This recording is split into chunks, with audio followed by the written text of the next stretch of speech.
Teshi is so clearly more interested in the new LGBTQ plus cast that the original cast feels more and more needless. I think she should start the whole comic over and make it gay and whatnot from the beginning, rather than shoehorning it in now. I miss adventures like when they all went to Acapulco. Like, what even happened to McCain? Why doesn't Sue hang out with him anymore? Did he graduate at the same time as Tess? This is another multi-layered hot take, so let's address it from the top. Teshi being more interested in the LGBTQ plus cast more than the original cast. I don't necessarily see that. I don't really know where you're getting that idea from. I know that she has had like spotlights put on the LGBTQ cast, but so many of the characters are gay or bisexual or trans now that it's pretty much the whole cast, like even the original cast. I don't really know what you mean by this because I don't really see that. The last several chapters have focused around Mike and Lucy, and Lucy's sexuality is very clearly straight and Mike's is kind of up in the air, but it doesn't matter. As far as wanting her to start over with all the characters being gay, it feels a little bit more like a sarcastic remark than a serious request, unless it is like an actual serious request. And then, whoa, are these things shoehorned in? I don't think so. Objectively speaking, when this comic started in 2006, having a bunch of gay characters in your comic probably would not have taken off as much as, well, what it was when it started coming out. But as society has progressed, as the climate online has progressed, it's become more and more widely, I guess, acceptable. I don't know if that's necessarily the right word, but it has become more and more widely acceptable to have LGBT themes in your comics. Forgive me, this is coming from a straight man, so if this is completely wrong, feel free to rip my head off in the comments. But just from my perspective, it seems that Teshi reached a certain point where she felt more comfortable exploring these themes in the comic, and that has now spilled over into the rest of the characters that were originally portrayed as very much straight and are now starting to come into some sort of bisexuality. Now, who's to say that this wasn't always the original plan, as far as the characters always kind of being in this bisexual superposition, whether they're straight or gay or bisexual or whatever their sexual orientation is to be determined until Teshi finally like makes a solid determination on it. She's just kind of stated that everyone's sort of bisexual until she decides otherwise, or, you know, just decides to keep them as bisexual. But I think definitely with society being the way that it is now, way more accepting and open to LGBTQ plus stuff, she has been able to explore that part of her and of the world of BCB more than she was able to before. And that's why it kind of feels like this big shift. Like once Boy Toy happened, that is when a lot of the LGBT stuff started coming in. Like it was kind of joked about before, and I know we had characters like Carson, who was a very negative stereotype of the LGBT community. I guess Carson kind of got reincarnated as James because James is like, oof.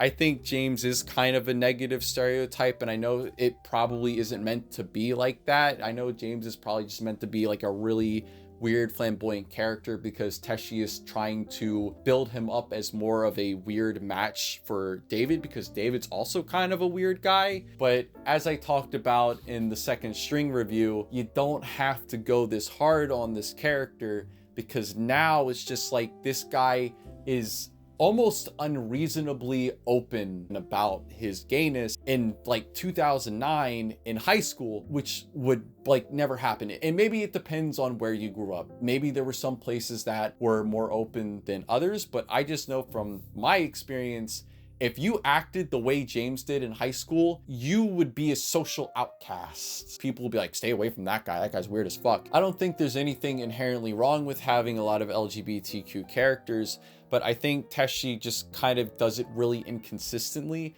And much like with a lot of things with BCB, the comic is a product of its time as it's being written. And so since the times change, the comic also changes to reflect that.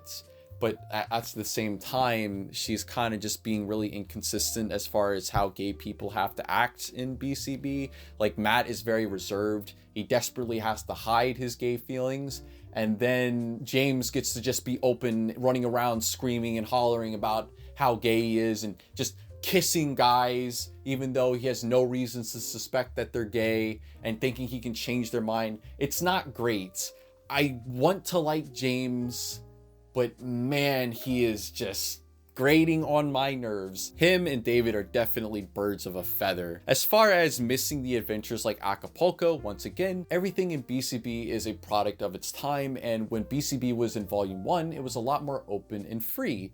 And because of that, Teshi was willing to explore more weird and wild and bigger ideas. As far as the cast going to a vacation destination, which is now Silver Shore. Silver Shore is basically the beach episode, because anime always has the beach episode where the cast goes to the beach and a bunch of dramatic stuff happens and it's a lot of character driven stuff. And that's essentially what the Silver Shore arc is. There's still a lot of weird and wild and wacky concepts, even with the rewritten volume 1. Like Mike and Lucy still canonically have laser eyes, which they could just use at any moment now. Like that was never written out. And I know it was just as a one-off joke, but it is still in the comic. And if Teshi wants everyone to take everything seriously, then we also have to take the fact that they have laser vision seriously, and that could come up at any moment. Wouldn't that be a hell of a callback if Mike and Lucy used their laser vision eyes against Alejandro or something? I think that'd be really funny. But it's also the reason why we don't see the pets anymore, because they were a product of their time. The cutesy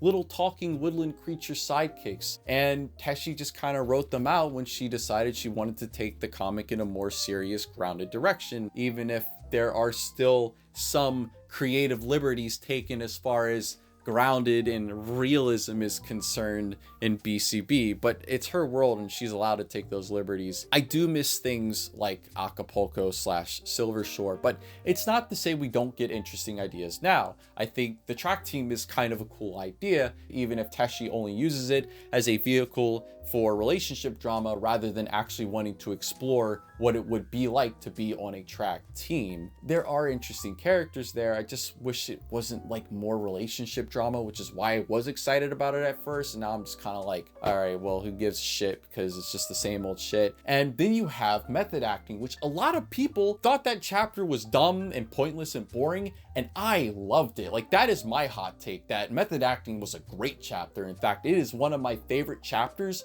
from the modern art era. It just was so weird and out there, and it was just this play, and the drama was so low stakes that I was like, this is the kind of thing I want to see more of. These weird ideas that have nothing to do with relationship drama, and it's just a funny, dramatic thing where Jessica just doesn't understand that she let her personal biases come through in her art, but she only takes responsibility for it when somebody actually likes the personal bias. I want more of that kind of thing. As far as McCain is concerned, Teshi revealed in a Donde Esta Lucy blog that McCain had broken up with Sue, and kind of implies that McCain moved to a new school. He didn't graduate, he just moved to a new school. Sue and McCain had been dating in the background the entire time, but they had an amicable breakup, and now it is over. It was going to be revealed at junior prom, but because people kept pestering her about adding McCain into the comic, she just said, fuck it, no more McCain, he's gone forever now, and just wrote him out. He does show up in the modern art style in Guest of Honor, but that is the last time McCain was ever mentioned or shown. David doesn't get used enough anymore. I get that he's a joke character, but he's supposed to be Paulo's best friend, and I feel like they barely have hung out since they went to the beach house with Rachel, Jessica, Madison, and Matt. So David is another character that's kind of a product of its time, but Teshi has done a well enough job at readjusting his character archetype for what BCB is now. I think he's much more annoying now than he's ever been, but I do get the idea that Paulo and David are supposed to be best friends and they don't really hang out together. I mean, they went to see a movie with each other twice. Daisy was also there, granted, but still. And they also went to get ice cream together. So it's not like they don't do anything, but I definitely think Paulo has pivoted more towards Mike. Maybe it's because he kind of just has feelings for Mike, or it could simply be the fact that Paulo and David are kind of drifting apart. I mean, think about like friends that you used to have that you just kind of drifted apart from as you got older. Like, that's just a natural part of life. Now, I'm not necessarily saying that is what is happening, but it is something that could be happening, especially with David going off to spend time with James. Yeah, they're gonna start drifting apart. You gotta think about it. Paulo had a crush on James, and now his best friend David is dating him. And while Paulo is theoretically dating Daisy right now, those things could lead them in completely different directions, and that's fine. I understand wanting David to be more utilized, and he kind of is, and especially with him being on the track team now, we're going to be seeing a lot more of him. I find his new incarnation grating. I don't like weebs. Weebs are like the most annoying thing for me, so now David is the most annoying thing. He is dumb and obnoxious, even though he had that one funny line in Second String, but still, I kind of hate the archetype of the super annoying dumb character just kind of succeeding. You can make that work, but it has to be done right. I don't know. It's missing something. David is missing something, and I honestly think it's just his super weebiness that is turning me off from him.